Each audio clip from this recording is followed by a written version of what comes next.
We find ourselves once again in the clutches of the episode pass. At the end of each episode pass, there is a little thing called a delicious Lightspeed token, and these Lightspeed tokens can help you advance your rosters in very interesting ways, and they can be done free to play and with just a little moolah if you happen to have bought the episode pass. Today we're going to take a look at the episode pass Lightspeed tokens and help you decide where best to use said token to get the maximum amount of benefit. Let's talk about it. What is going on, tribe? Welcome back to my little free-to-play account. Over here, we can see the episode track is progressing. We are currently on day 15 and 9 hours remaining out of the 28, and I am just shy of level 23. I'm pretty confident I can still go ahead and hit that 50. It is completely possible as a free-to-play player. You do need to sort of play every single day and do as many of the Galactic Challenge feats as is possible, but it is certainly achievable to everybody. This account is now approaching nearly a year old. Isn't that wonderful? We'll have to have a 1-year roundup of this account to see what we have managed to achieve. If you are interested in that sort of video, leave me a comment down below and ask for more free-to-play account content, and I will happily oblige. So, those of you that are unaware, these little tokens at the end of the episode pass are known as Lightspeed tokens. These change with every single era that we have. We get a new token, and at the end there are a selection of characters that when you use this token, it is essentially a consumable that allows you to take certain units up to certain star levels, ability levels, and relic levels potentially. Now, unfortunately, the free-to-play path only takes you to 4 stars and Gear 12. However, that is still pretty darn good. Getting character to Gear 12 can mean you're saving yourself like 300 Chirotech, which for an early game account is a significant amount of Chirotech to be saved. Those of you that have got all the characters unlocked, you get basically nothing.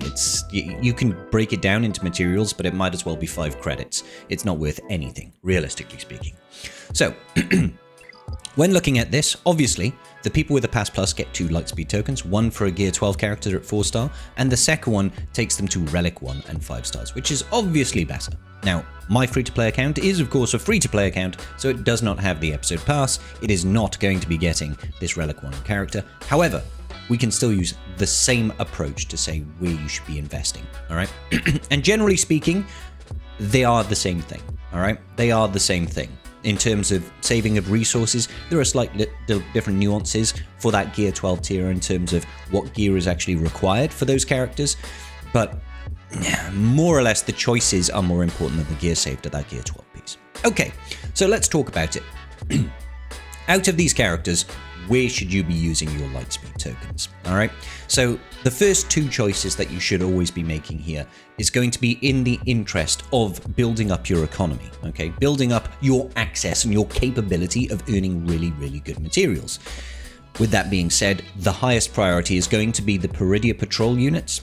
When I talk about Peridia Patrol, I'm talking about the Night Trooper over here, the Death Trooper Peridia. Now, Enoch, Captain Enoch, is the 3rd character for that. However, he is not a Nightsister, he is just an Imperial Remnant, so he doesn't count as Nightsister and can't be required. However, we have had previous Lightspeed tokens with these characters. Alright, I think it was the last episode, it might have been, or episode before that, we had Imperial Remnant token, and I chose Night Trooper. Now, the benefit of choosing Night Trooper is because, 1, he is used inside of the Peridia Patrol Assault Battle, which gets you access to Chirotech, it gets you access to Girder keypads and droid brains and even Omicrons if you happen to have the team at Relic 9. Now that's a massive level of investment, but even up to Gear 12 you can still earn additional shards, you can earn additional credits and all that good business, okay? So this guy, if you use the Gear 12 one on him, you will save yourself 300 Chirotech and you can use him in that place. If you've already got Night Trooper like I have, then the no-brainer sort of answer is to go ahead and apply it to Death Trooper Peridia, this guy over here.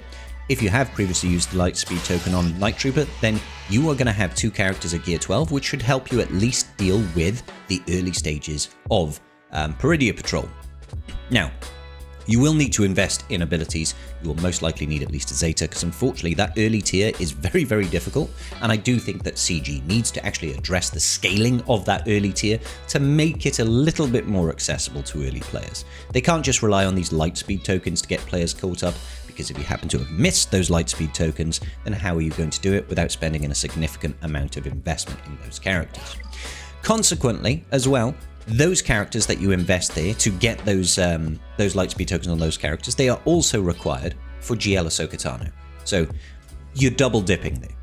Now, if you've already got the Peridia Patrol team geared up, where else should you be spending your resources?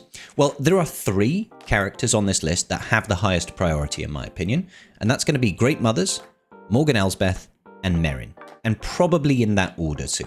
Okay, Merrin is used for a special mission in Rise of the Empire TB. However, without sort of Great Mothers, it's just kind of a waste of time, right? Don't get me wrong, the rest of the Nightsisters are still a very good team and you can still do very good stuff with them, but realistically, you want to try and save Kyrotech first and foremost, and the rest, apart from Great Mothers, Death Trooper Peridia, Night Trooper, Morgan Elsbeth, and Merrin, do not require any Kyrotech to gear them up to Gear 12. And that's the real big incentive there. You want to save that 300 Kyrotech, okay? Great Mothers is, of course, the leader of a team of Nightsisters, and she is insanely powerful. Not only that, Great Mothers is required for a legendary unlock in Balin's Skull, and Balin's Skull is a phenomenal legendary, really powerful, a GL Slayer, and a good defensive team in GAC as well, and is just darn cool and just gone permanently to the Journey Guide. So I would say if you've got your Peridia pals, start off with Great Mothers. If you've got Great Mothers done, I would probably go for Merrin, because Merrin supports the Great Mothers and she's quite a pivotal unit in that team. Morgan Elsbeth. And then finally, the last one should be Merrin, okay? The reason I say that is because she's not necessarily needed per se for that team, but she still has 300 Kyrotech that you're saving. Once you've gone from there, the options become less and less valuable. I would say the ones that you want to focus on after you've already done that is going to be Mother Talzin, Asajj, and Daka. You can throw in units like Spirit. Spirit does very, very well in a Great Mothers team. Or Zombie. Zombie is just a really good taunt. However, that is predicated on, do you have these Great Mothers? Do you have Peridia Patrol? Always leave them sort of lower in priority because they're just not that important. Now, when you have those Lightspeed tokens, the way that you use them is you go into your roster and you go to Lightspeed tokens down here. You can actually see the available Lightspeed tokens that exist in the game. If there are some stores that happen to be selling Lightspeed tokens, they should be able to be clicked on over here. When you have them available, they'll appear up here in your inventory. You just click it and you select a character and you go ahead. It really is that simple and easy. And it is worth doing for everybody. I know Lightspeed tokens are not nearly as sexy as like Lightspeed bundles and stuff like that, but they still provide a lot of value to your account and they can help you get a foot in the door and not have to worry so much about gearing newer characters. Or, you know, if you're in my position, like over here, only about 2.4 million, you can catch up on old characters, and it's easy to make the wrong investment in that respect, you know, because a lot of players aren't going to be fully aware of every single event in the game unless they've got that exposure to, you know, what are the actual good events, or if they've watched other people do guides. So that's the reason I put out these videos. They're short, quick, and easy, but I'd like to say that yes, this is the best way to do it. Start off, like I said, go with either Night Trooper or Death Trooper Peridia. Doesn't really make a big difference because you kind of need all 3 of them alongside Captain Enoch first and foremost. Then focus on your Great Mothers team, so Great Mothers, Morgan Elsbeth, and Merrin. Then you start looking at the others. Probably Spirit first, and then like Mother Talzin, Great Daka, Asajj, that sort of thing. Asajj, by the way, is still required for General Skywalker. You can do his event at Gear 12, but I believe you do need 7 stars. And it's not necessarily a super, super valuable unit to invest your Lightspeed token in, just because she doesn't require Kyrotech. Always focus on the characters that need Kyrotech. Alright, ladies and gentlemen, that's going to about do it for this one. Quick and easy video for you. Hopefully it was useful. If it was, leave me a like, give me a comment down below if you want to see more content from my free-to-play account, and I will see you all in the very next video.